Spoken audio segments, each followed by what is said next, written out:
The United States says it is clear the Syrian military used chemical weapons against its people.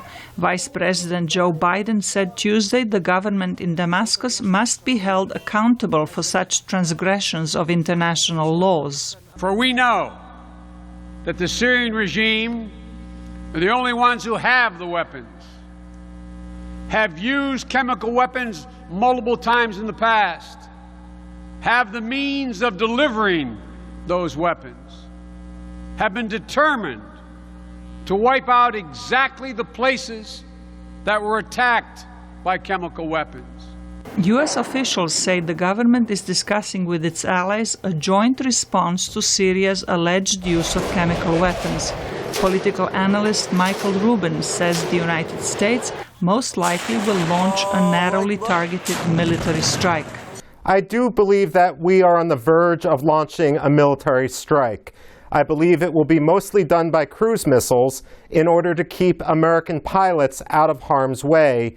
And perhaps the best parallel to what will be coming would be the Clinton administration airstrikes against Sudan and Afghanistan in 1998 after the East Africa embassy bombings.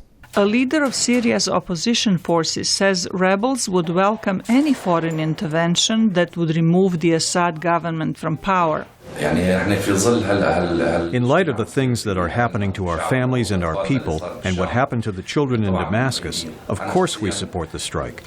We not only support this, but we ask and call upon the international community to support us and strike a blow to this regime. It's hard for us to act alone. As rebels on the ground, we don't have enough capabilities to end the regime, which has been established for over 50 years.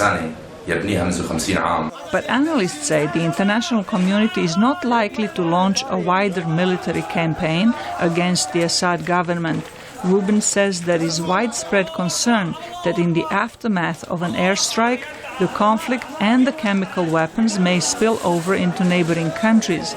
He says a government that uses chemical weapons against its own people would not hesitate to use them against Turks, Jordanians, Lebanese and Israelis.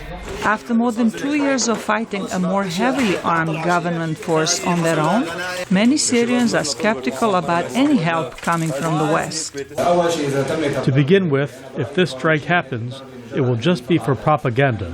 It won't really be against the regime. It will be done so that no one can say that chemical weapons were used against children and that the great nations of the world did not interfere to stop this. A spokesman for the Obama administration made it clear Tuesday that regime change is not U.S. government policy. He said the administration is discussing how to respond to the violation of international law that prohibits the use of chemical weapons. Zlatica Hoke, VOA News, Washington.